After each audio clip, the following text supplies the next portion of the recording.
আজকের ফ্রি ক্লাসের প্রথম প্রশ্ন হলো পৃথিবীর বৃহত্তম মহাদেশ কোনটি?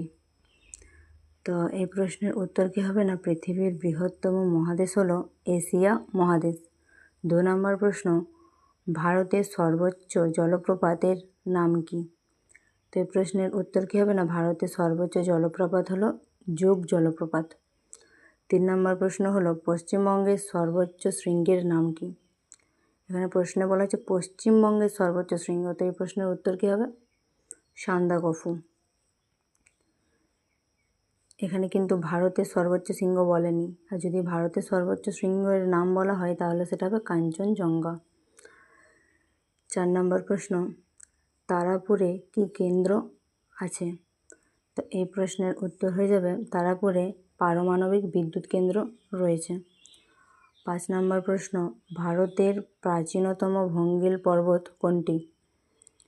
তো এই প্রশ্নের উত্তর হয়ে যাবে ভারতের প্রাচীনতম ভঙ্গিল পর্বত হলো আরাবল্লী। 6 নম্বর প্রশ্ন হলো স্বাধীন ভারতের প্রথম শিক্ষামন্ত্রীর নাম কি? তো এই প্রশ্নের উত্তর হয়ে যাবে স্বাধীন ভারতের প্রথম শিক্ষামন্ত্রীর নাম হলো আবুল কালাম আজাদ। 7 নম্বর প্রশ্ন, ইঁদুর কোন রোগের জীবাণু বহন করে? তো এই প্রশ্নের উত্তর হয়ে যাবে ইঁদুর প্লেগ রোগের জীবাণু বহন করে। 8 নম্বর প্রশ্ন, প্রথম কমনওয়েলথ গেম কবে অনুষ্ঠিত হয়? তো এই প্রশ্নের উত্তর হয়ে যাবে প্রথম কমনওয়েলথ গেম 1930 সালে অনুষ্ঠিত হয়।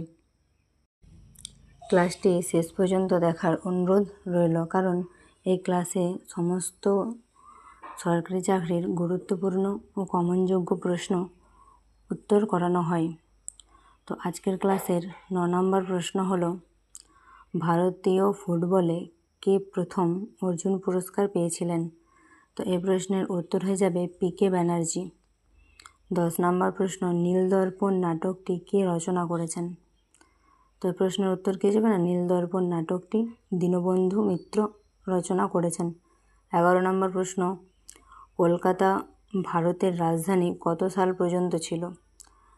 তো কলকাতা ভারতের রাজধানী 1911 সাল পর্যন্তই ছিল। 12 নম্বর প্রশ্ন, প্রথম কোন ভারতীয় মহিলা মিস ওয়ার্ল্ড খেতাব জিতেছিলেন? তো এই প্রশ্নের উত্তর হয়ে যাবে রীতা ফারিয়া।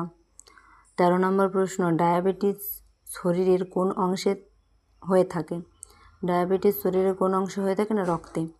14 নম্বর প্রশ্ন, হিউয়েন সাও কার রাজত্বকালে ভারতে প্রবেশ করে? এই প্রশ্নটা খুবই ইম্পর্ট্যান্ট। এবছর WBSSC গ্রুপ সি এবং ডি এই প্রশ্নটি দেখা গিয়েছিল, তো এই প্রশ্নের উত্তর হয়ে যাবে হর্ষবর্ধনের।